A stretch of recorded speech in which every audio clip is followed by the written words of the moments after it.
Enggak, cukup.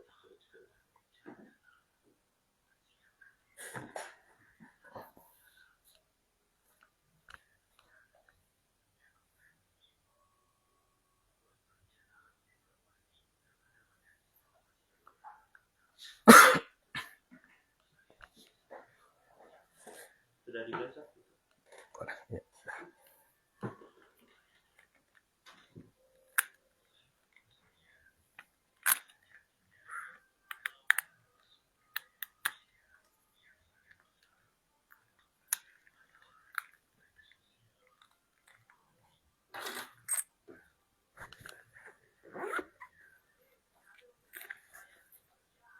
Sama suara bisa.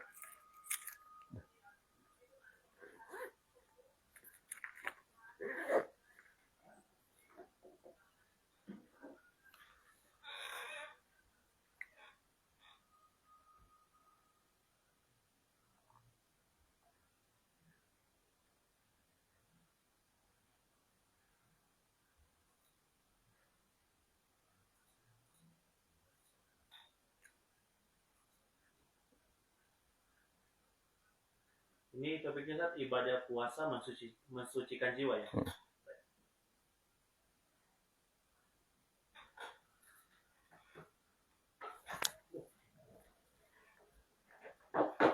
Sehat bagus. Jadol itu. Oh.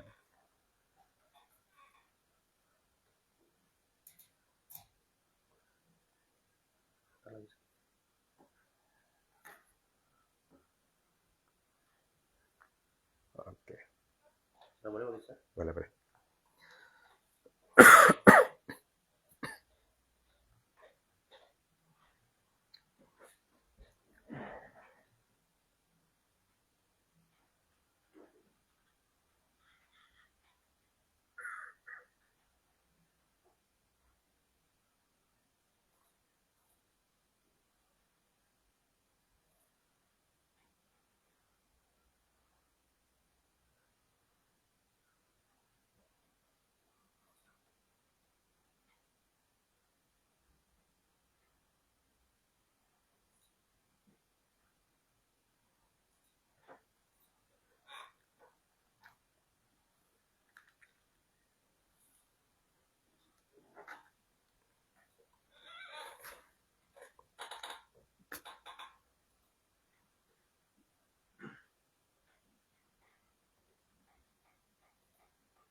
Kita sudah memasuk.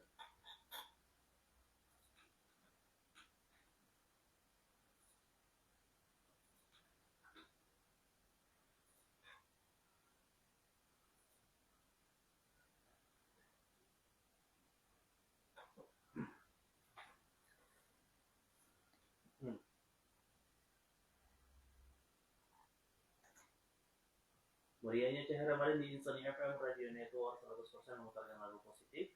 Sahabat Insania di manapun Anda berada terhadir secara langsung ya di studio bersama Redi. Saat yang akan menyampaikan tausiah di pagi kali ini saya sebut dengan hormat Bapak Ustaz Muhammad Arif Alsi.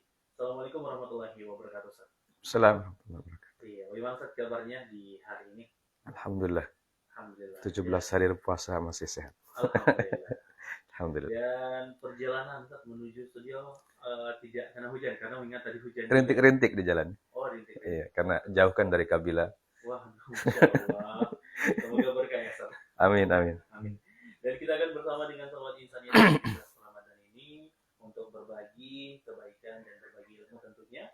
Untuk sahabat Insania yang ingin bergabung, dipersilakan di 081113600979 mau telepon ataupun WhatsApp. Bisa. Dan untuk topik kita sahabat Insania pada pagi kali ini yaitu ibadah puasa mensucikan jiwa. Dan mungkin tanpa berlama lagi Mari kita ikuti tausiah yang sahabat Ustaz Muhajir Arif LC yang topik ibadah puasa mensucikan jiwa. Bismillahirrahmanirrahim. Assalamualaikum warahmatullahi wabarakatuh. Waalaikumsalam warahmatullahi wabarakatuh. Alhamdulillah wa kafa wassalatu wassalamu ala nabiyil mustafa Nabiyyina Muhammadin sallallahu alaihi wasallam wa ala alihi wa ashabihi wa man tabi'ahum bi ihsanin ila yaumiddin, amma ba'd. Sahabat insani yang dimuliakan oleh Allah Subhanahu wa taala, kita pertama-tama bersyukur kepada Allah masih diberikan kesehatan di hari ke-17 puasa kita tahun ini. Semoga puasa kita diterima oleh Allah Subhanahu wa taala dan dijadikan sebagai pemberat amal-amal soleh bagi kita semua. Salawat dan salam tak lupa kita sampaikan kepada Nabi kita, Nabi Allah Muhammad SAW, serta para keluarga dan sahabat-sahabat beliau yang diridhai oleh Allah Subhanahu wa taala. Sahabat saya ini dimuliakan oleh Allah, ya, puasa mensucikan jiwa. Ya. Inti dari semua ibadah sebenarnya dalam agama kita, agama Islam. Bahkan Islam itu sendiri adalah sebagai pensuci bagi jiwa-jiwa manusia. Dalam hadis Rasulullah SAW mengatakan, Al-Islamu yajubbu ma qablahu. Islam itu menghapuskan dosa-dosa sebelumnya. Jadi begitu orang masuk Islam, dosa-dosa sebelumnya disucikan oleh Allah Azza wa Jalla dan dibersihkan oleh Allah Azza wa Jalla. Maka begitu juga syariat-syariat di dalam Islam, baik itu ibadah-ibadah yang mahdoh, ataupun ibadah-ibadah yang ghairu mahdoh, selalu memiliki dua manfaat, dua faidah. Manfaat lahiriah dan manfaat batiniyah. Nah, jiwa berkenaan dengan batin, manfaat batiniyah. Maka semua syariat, semua ibadah selalu punya sisi membersihkan jiwa. Selain membersihkan fisik, membersihkan harta kalau zakat, pasti dia membersihkan jiwa.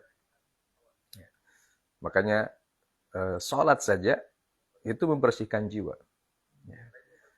Allah berfirman dalam Al-Quran, Inna sholata tanha anil fahsya'i wal munkar.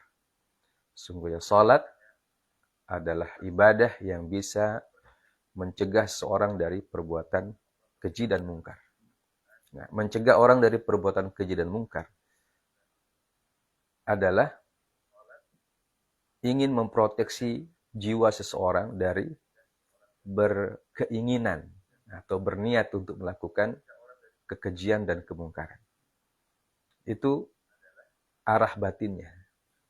Walaupun lahiriahnya juga ada, ya, membersihkan fisik berupa mengambil air wudhu dan seterusnya. Secara fisiknya iya. Dan juga punya arah untuk membersihkan jiwa. Ya. Nah begitu juga puasa. Ya. Kalau puasa jelas dalam hadis Nabi Sallallahu Alaihi Wasallam, beliau mengatakan as-siyamu junnah. Ya. Puasa itu adalah perisai, tameng. Ya. Tameng dari apa? Tameng dari perbuatan-perbuatan yang mengotori jiwa. Ya.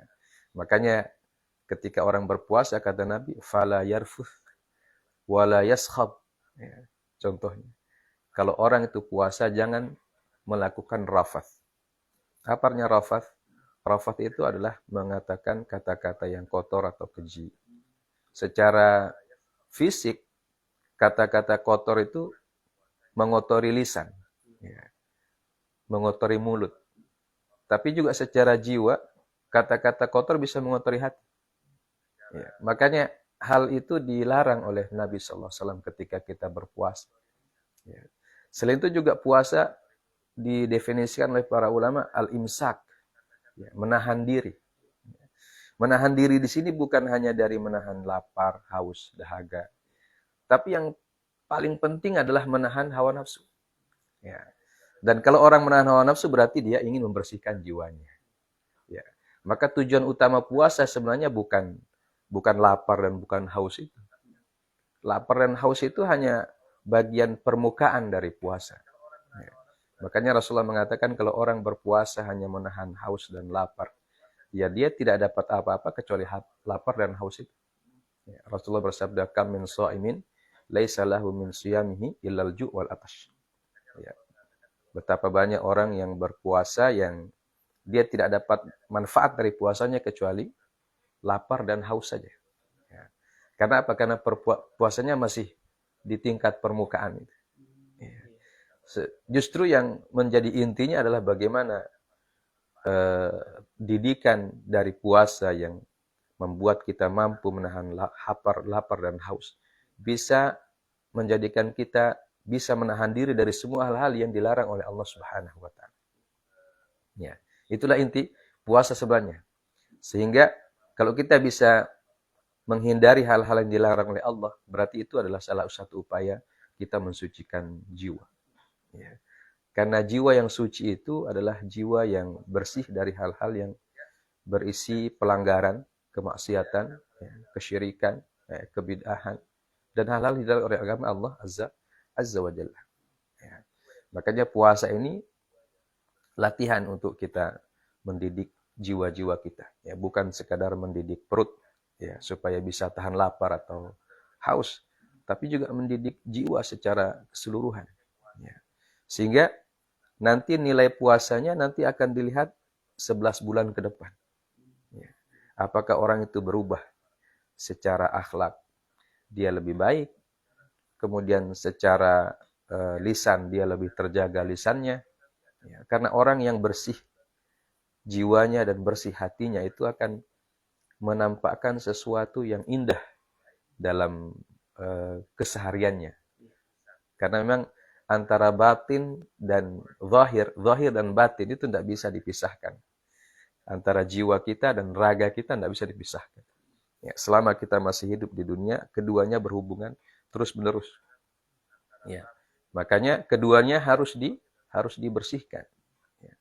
Kalau cuma salah satunya dibersihkan, yang lain tidak, itu tidak sempurna seseorang. Ya.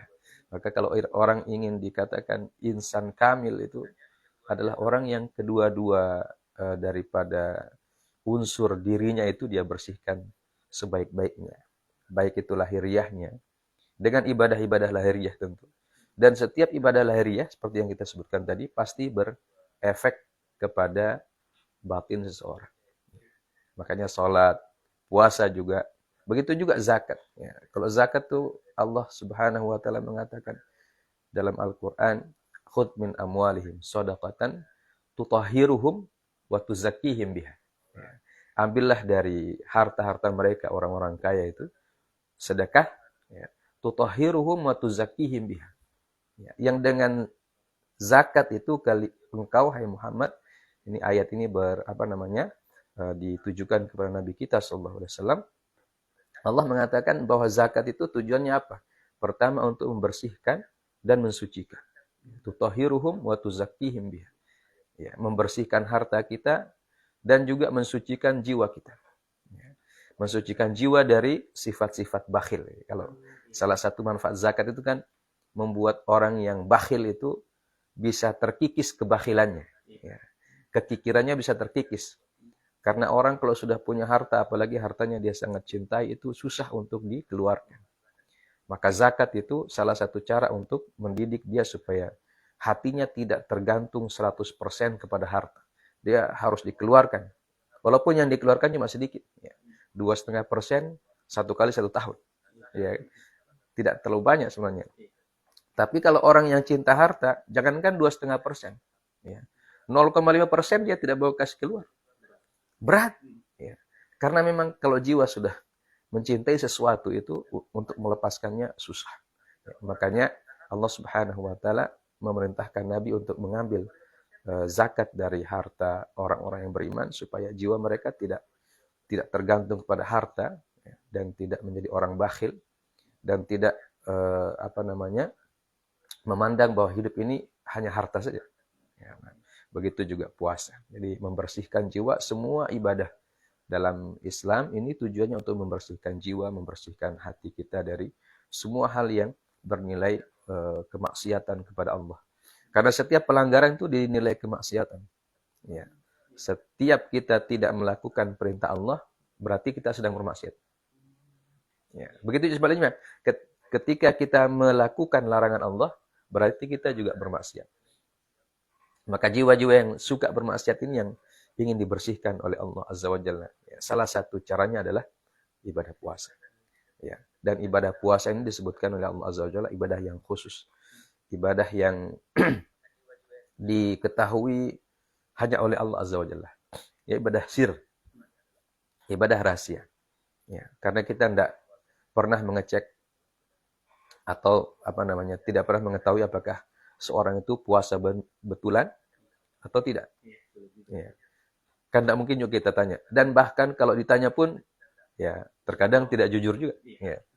Puasa. Ya. Tapi yang tahu aslinya Allah Azza wa Jalla dan orang itu. Makanya Allah mengatakan bahwa semua ibadah anak cucu Adam itu untuk mereka. Ya. Kenapa? Karena ibadah-ibadah yang lain itu bisa dideteksi. Sholat. Ya. Apalagi orang yang sholat jamaah, kan jelas deteksinya. Ya, dia ke masjid, ya, berjamaah atau tidak. Jadi ketika dia tidak hadir satu kali, orang sudah bertanya, kemana ini orang? Ya, apakah sakit, atau ada halangan, atau safar, atau kemana? Orang kan bertanya-tanya. Ya, begitu juga haji, jelas. Orang pergi ke Mekah kan sama-sama, rame-rame orang. Ya, kecuali mau jalan kaki sendiri, ya, ke Mekah. Ya, atau naik sepeda. Nah, itu pun dilihat orang. Ya, bahkan kalau sekarang orang naik sepeda ke Mekah, jalan kaki ke Mekah, diposting di Facebook, ya kan jadi kelihatan juga. Zakat juga dilihat. Cuma puasa yang tidak bisa dilihat oleh orang. Apakah kita memang betul-betul lapar, haus, dahaga, menahan dari hal-hal yang membatalkan puasa ataukah tidak, yang tahu cuma kita sama Allah Subhanahu wa taala. Ya. Nah, ini jemaah sekalian dan sahabat insan yang dimuliakan oleh Allah Subhanahu wa taala. Jadi puasa ini sesuatu ibadah yang paling halus atau paling sir, paling rahasia untuk mensucikan, membersihkan jiwa seseorang. Ya, kita tidak bisa riya. Ya. Ketika puasa tidak bisa riya. Dan tidak bisa juga sum'ah. Ya, sum'ah itu artinya ingin didengar oleh orang. Tidak bisa juga menjadi masyhur karena puasa. Ya, karena orang tidak tahu kita puasa benaran atau tidak. Yang tahu cuma kita dan Allah Subhanahu wa taala. Jadi ini latihan membersihkan jiwa dari sifat riya, dari sifat ingin didengar, menjadi orang yang tenar dan seterusnya. Ya, makanya Rasulullah SAW itu adalah orang yang banyak berpuasa. Ya, bukan cuma di bulan Ramadan beliau berpuasa. Di bulan lain pun beliau berpuasa, puasa sunnah, Senin Kamis, ya. Puasa Ayyamul Bid dan seterusnya. Bahkan beliau sallallahu alaihi wasallam mensabdakan dalam dalam sabda beliau bahwa puasa itu adalah ibadah yang paling baik untuk menopang ibadah yang lain. Ya.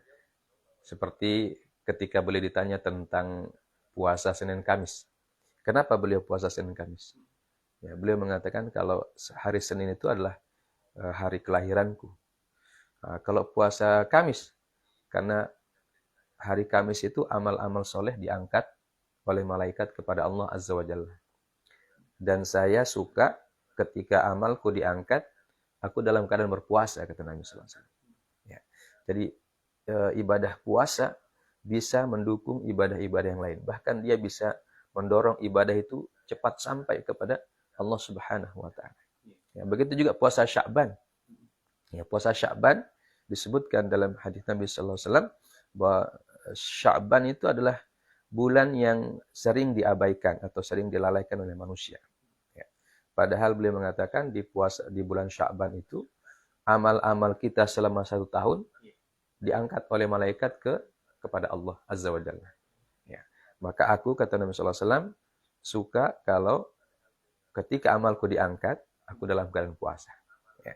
Makanya beliau banyak sekali berpuasa di bulan Sya'ban seperti yang disebutkan oleh Ummul Mukminin Aisyah radhiyallahu taala anha bahwa beliau sangat banyak berpuasa di bulan Sya'ban, lebih banyak daripada puasa-puasa di bulan-bulan yang lain. Ya. Karena apa? Karena itu supaya ketika amal-amal selama 1 tahun diangkat kepada Allah bisa bersih amalnya. Ya. Jadi puasa itu bisa mendukung kebersihan amal-amal soleh yang lain. Ya. Nah, begitu juga puasa Ramadan, jelas. Dalam hadis Rasulullah mengatakan Ramadan ila Ramadan mukaffiratun lima bainahuma. Bahwa dari Ramadan satu ke Ramadan yang lain bisa menghapuskan dosa-dosa yang ada di antara keduanya. Ya. Jadi ini sahabat Ihsan yang dimuliakan oleh Allah Azza wa Jalla, ya, manfaat yang berkaitan dengan tazkiyatun nufus daripada puasa ini. Makanya puasa ini diwajibkan oleh Allah Azza wa Jalla supaya dari, andaikan kita tidak pernah puasa sunnah 1 tahun penuh, ya, karena kebanyakan kita mungkin tidak puasa sunnah. Ya. Jangan sampai kita tidak ada puasa 1 hari pun dalam hidup kita. Maka Allah Subhanahu wa taala mewajibkan kita puasa Ramadan. Ya. Karena kalau puasa sunnah itu kan ya terkadang kita laksanakan, namanya juga sunnah, memang tidak diwajibkan. Orang-orang yang hatinya baik, hatinya bersih, maka mereka melaksanakan dengan rajin dan tekun. Tapi bagi kita yang kebanyakan, kita kadang merasa abai atau lalai dari puasa sunnah itu. Ya, padahal puasa sunnah itu, kata Nabi tadi itu, dia selalu menopang ibadah-ibadah yang lain. Ya. Makanya supaya semua orang-orang beriman bisa ada nilai puasanya, maka diwajibkanlah puasa di bulan Ramadan. Ya. Dan kenapa di bulan Ramadan tidak diwajibkan di bulan yang lain? Bulan Safar, Muharram. Karena Ramadan sendiri, kata para ulama itu, kata Ramadan itu berasal dari kata ramda. Ramda itu artinya yang menghanguskan. Berasal dari kata api yang menghanguskan. Jadi dia ketika puasa itu menghanguskan dosa, dia cocok dengan bulan Ramadan. Ya. Jadi tidak dilaksanakan di bulan yang lain. Ya. Karena harus momentumnya dengan tujuannya memiliki keidentikan yang sangat dekat. Ya, makanya di bulan Ramadan kita disuruh berpuasa, dan itu difirmankan dalam Al-Qur'an, ya, Syahrul Ramadan. Ya, dan ini salah satu salah satu bulan yang disebut namanya secara langsung di dalam Al-Qur'an. Ya. Dan di dalamnya diturunkan Al-Qur'an, kemudian di dalamnya juga kita diwajibkan untuk berpuasa Ramadan. Ya. Walaupun puasa Ramadan ini sebenarnya bukan puasa yang pertama dalam sejarah Islam. Ada lagi berarti. Puasa wajib yang pertama justru di bulan Muharram, ya, puasa Asyura. Ya, sedangkan puasa Ramadan kan diwajibkan nanti tahun kedua Hijriah. Ya. Jadi karena puasa Asyura itu dijadikan sebagai puasa sunnah, maka puasa Ramadan dijadikan sebagai puasa wajib. Ya. Sahabat saya dimuliakan oleh Allah Azza wa Jalla, itulah sisi-sisi tazkiyatun nufus dari puasa atau ibadah puasa di bulan Ramadan. Karena itu sangat orang beriman harus memperhatikan ibadah puasa ini. Jangan hanya ikut ikut tren, ya, ikut rame. Tapi memang perlu direnungkan betul-betul, ya, supaya kita mencapai puasa yang sempurna dari sisi lahiriah dan juga dari sisi batiniahnya. Pahalanya kita dapatkan di sisi Allah Subhanahu wa taala. Manfaat lahiriahnya, kalau itu berbicara tentang kedokteran, justru para ahli kesehatan justru mendukung orang berpuasa, ya. Bahkan salah satu jenis pengobatan adalah puasa. Ya. Orang kalau mau operasi disuruh puasa. Ya. Sebelum operasi puasa. Nah, ini secara fisik memang ada, apalagi secara batiniah.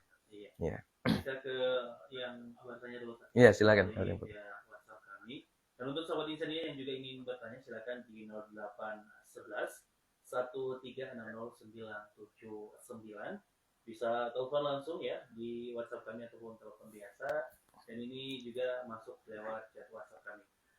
Bismillah, izin bertanya Ustaz terkait tentang puasa Ramadan ini. Banyak yang melakukan ibadah puasa karena merupakan kewajiban saja, ya, tapi tetap melakukan perbuatan dosa seperti menggunjing, bisa gibah gitu ya, seperti menggunjing ataupun melakukan hal-hal buruk lainnya. Yeah. Seperti yang Ustaz sampaikan, bahwasanya mereka hanya mendapatkan lapar dan haus saja. Apakah orang seperti itu sama saja dengan tidak berpuasa, atau mereka lalai atau gagal mendapatkan pahala puasa? Tentu mereka tetap hitung puasa, ya. Ya, tetap beda antara orang puasa dan tidak.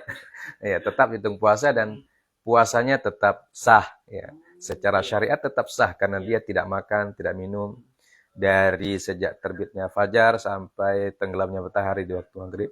Dia tahan dan tidak melakukannya berarti dia puasanya tetap sah. Ya. Tetapi tidak sempurna. Ya, makanya para ulama kan membagi tingkatan puasa itu. Ada puasa awam. Ya, puasa awam itu puasa orang kebanyakan. Ya, puasa orang kebanyakan itu gitu. Dari terbit fajar sampai maghrib ndak makan, ndak minum, ndak apa. Ya, itu namanya puasa awam. Nah, ada puasa yang tingkatannya lebih tinggi. Puasa khawas. Ya, khas. Puasa orang yang bukan sekedar menahanlah haus, lapar dan dahaga, tapi dia juga bisa menahan hal-hal yang dilarang oleh Rasulullah SAW. Ya, tidak berbicara kotor, tidak menggunjing, tidak menggibah, ya, tidak memaki dan seterusnya. Itu puasa yang tingkatannya tingkat 2. Ada juga puasa yang paling tinggi, puasa khawasul khawas. Ya. Itu orang yang sempurna menahan diri dari hal-hal yang bernilai maksiat. Ya.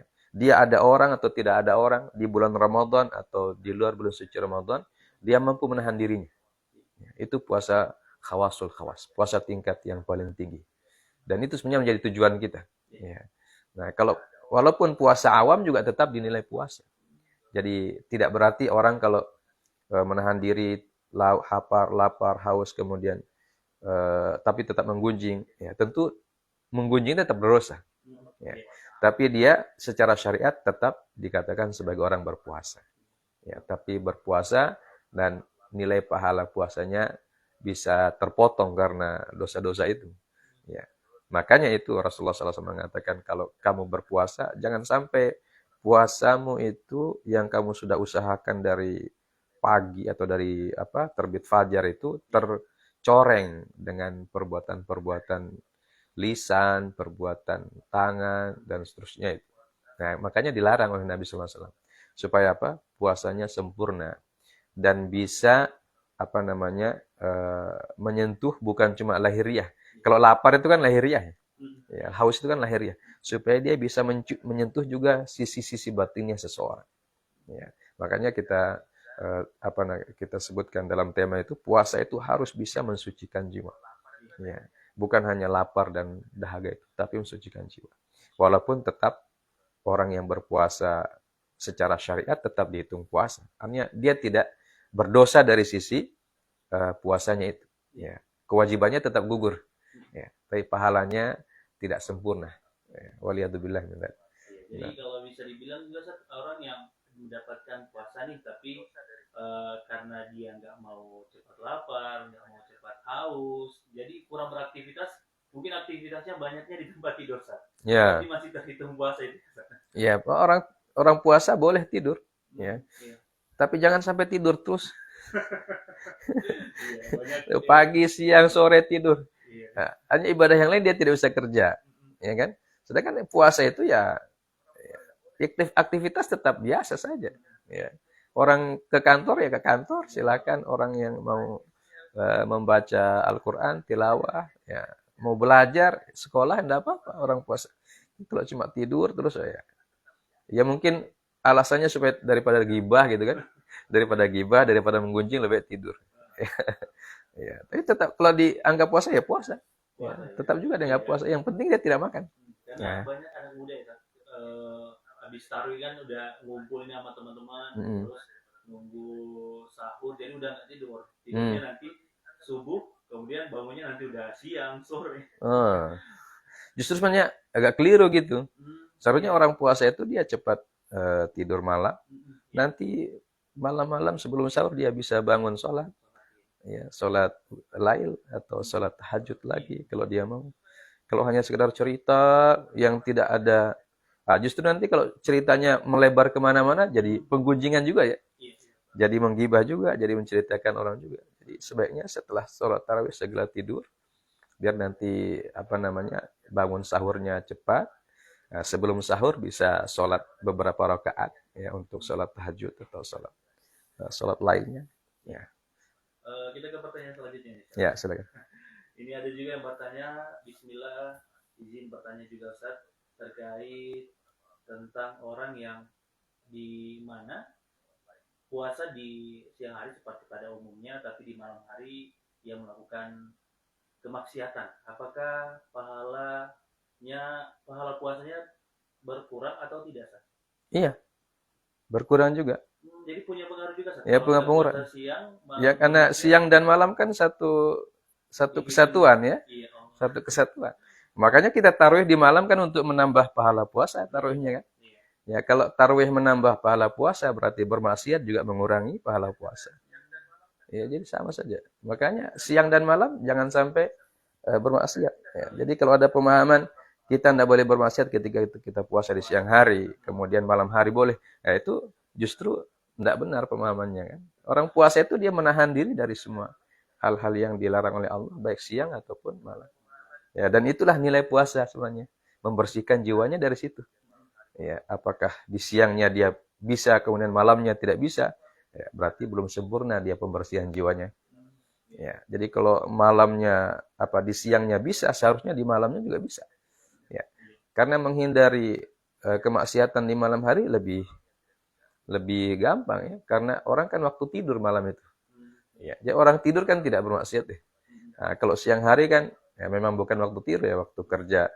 Nah, waktu kerja itulah kita punya peluang maksiatnya lebih besar sebenarnya. Atau apalagi pergi ke kantor, kemudian ketemu teman-teman.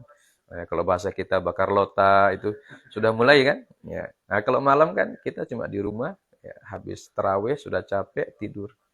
Ya, tapi kalau justru di malam hari bermaksiat lagi ya, nah, itu tentu bisa mengurangi pahala puasa lagi. Ya, Allah alam besar. Jadi jangan disalahpahami ya, karena kita berpuasanya siang, kemudian kita bisa melakukan maksiat ataupun lalai di malam hari. Iya, enggak Jadi bilang satu ya. kesatuan. Ya, satu kesatuan siang dan malam. Dan untuk sahabat insan di dimanapun yang dia berada ya, yang ingin bertanya silahkan di 4811136099. Ini ada juga pertanyaan Sat, tapi Ya. mungkin lebih ke Vicky kalau nggak salah. Ini terkait Bismillah, saat saya pernah mendapatkan teman yang dimana dia nggak sahur karena kita satu kosan, udah dibangunin dia nggak bangun, tapi besoknya dia tetap berpuasa. Saat apakah ini diperbolehkan?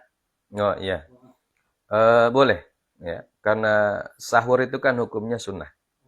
Ya, jadi kalau mau makan sahur silahkan, kalau enggak juga enggak apa-apa. Yang penting jangan lupa niat di malam hari. Karena yang wajib itu niat. Karena Nabi bersabda, la siyama liman lam yubayyit, tidak sah puasanya orang yang tidak meniatkan puasanya pada malam hari. Ya. Dan niat itu ya bisa dilakukan di awal malam atau di akhir malam atau di tengah malam, tidak bebas. Ya, yang penting di malam itu dia berniat. Nah, kalau makan sahur itu hukumnya sunnah. Ya. Jadi kalau dia merasa kuat tidak dengan tidak makan sahur dia kuat menahan lapar dan dahaganya, maka tidak apa-apa. Ya. Ya, walaupun juga di sahur itu ada keberkahan. Ya. Jadi yang dia tidak dapat keberkahan. Nah, keberkahan sahurnya dia tidak dapat. Dan sahur kan tidak harus dengan makan berat banyak-banyak. Ya. Seteguk air atau satu biji kurma sudah cukup. Yang penting kita dapat berkah. Ya, karena ketika kita berpuasa wajib, kita butuh puasa-puasa sunnah yang mendukung kewajiban kita itu untuk menambal-nambal kesalahan-kesalahannya. Ya, jadi sahur, berbuka, walaupun dia sunnah, tapi bernilai karena nilainya itu bisa menambah kesempurnaan kewajiban puasa kita itu. Karena berbuka juga disyariatkan oleh Rasulullah, sahur juga disunnahkan. Maka kalau wajib dan sunnah selalu digandengkan, maka itu akan menambah pahala dan menambah kebaikan. Walaupun puasanya tetap sah kalau dia tidak sahur. Allah alam. Iya, jadi sahabat insania yang kita raih ataupun kita dapatkan di santap sahur makan sahur ya, itu keberkahan. Dan untuk Anda yang mungkin melewatkan makan sahur karena ketiduran, tetap bisa melakukan puasa ya. Yeah. Yang penting ya harus sudah niat untuk niat di malam hari ya. Puasa. Dan tidak terasa ini saat kita sudah berada di penghujung program. Sudah selesai. Iya, teman ya, cepat banget. Ini untuk sahabat Insania ya, insya Allah kita bertemu di lain kesempatan dan di lain waktu tentunya. Untuk yang ingin masih bertanya ya, ditahan di pertemuan berikut. Ya. Dan mungkin saya bisa memberikan closing statement sebagai penutup program, sekaligus juga menutup program Percikan Iman. Silakan. Ya, sahabat insan yang dimuliakan oleh Allah Subhanahu wa taala, puasa mensucikan jiwa adalah merupakan tujuan utama dari ibadah. Puasa kita ini disyariatkan oleh Allah Azza wa Jalla karena Allah menginginkan hamba-hambanya itu bersih. Ya. Dan Islam ini tujuan utamanya juga membersihkan. Ya. Makanya syariat-syariat Islam dia identik dengan kebersihan. Baik kebersihan lahiriah, fisik, ataupun kebersihan jiwa. Makanya Islam disebut Islam karena dia ingin menyerahkan dirinya sepenuhnya kepada Allah Azza wa Jalla sehingga dia mendapatkan keselamatan di sisi Allah Azza wa Jalla, dan disebutkan di dalam Al-Qur'an bahwa orang yang beruntung nanti ketika bertemu dengan Allah adalah orang yang bersih hatinya, bersih jiwanya. Ya, dalam ayat Allah mengatakan, yauma la yanfa'u malun wala banun illa man atallaha biqalbin salim. Pada hari itu tidak bermanfaat harta, tidak bermanfaat anak-anak, tidak bermanfaat semua kecuali orang yang mendatangi Allah Azza wa Jalla, menghadap kepada Allah Azza wa Jalla dengan membawa hati yang bersih, jiwa yang bersih. Nah, jiwa yang bersih dan hati yang bersih itulah yang membuat kita nanti beruntung di sisi Allah. Makanya Allah selalu memberikan kepada kita wejangan untuk membersihkan hati, membersihkan jiwa dari semua hal-hal yang bisa mengotorinya. Ya, dalam ayat juga Allah mengatakan qad aflaha man zakkaha. Sungguh telah beruntung orang yang senantiasa membersihkan jiwanya. Dan puasa kita ini adalah salah satu wahana yang sangat-sangat monumental dan sangat baik dikhususkan oleh Allah Azza wa Jalla supaya kita memanfaatkannya, membersihkan jiwa-jiwa kita dari semua jenis kotoran, kemaksiatan, kemungkaran, pelanggaran terhadap syariat Allah ataupun pelanggaran hukum dan sebagainya. Ya, supaya kita menjadi orang-orang yang bersih, bukan secara fisik saja, tapi juga bersih jiwa. Dan orang yang bersih jiwanya ini akan memberikan manfaat kepada dirinya, kepada masyarakatnya, dan kepada lingkungannya. Ya, orang yang bersih jiwanya, dia tidak akan mungkin melakukan mengambil hak orang lain. Orang yang bersih jiwanya tidak mungkin dia korupsi, ya, tidak mungkin dia merampok, tidak mungkin dia mencederai kehormatan orang, tidak mungkin. Karena hatinya bersih. Nah, itulah tujuan kita berpuasa yang sebenarnya. Wallahu ta'ala alam bisawab. Dan sampai sini perjumpaan kita, insyaallah mendapatkan berkah dan manfaat dari Allah Subhanahu wa taala. Dan kalau di manapun Anda berada, dengan berakhirnya tausiah dari Ustaz Muhajir, maka berakhir juga tempat kita, saya Renda Ardiansyah dan Ustaz Muhajir untuk pamit. Terima kasih. Wassalamualaikum warahmatullahi wabarakatuh.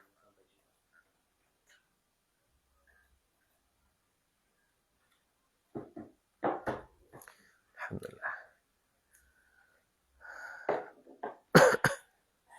Kalau rekaman sering dikirim sama Ustaz Pak Amar? Sudah enggak pernah sekarang.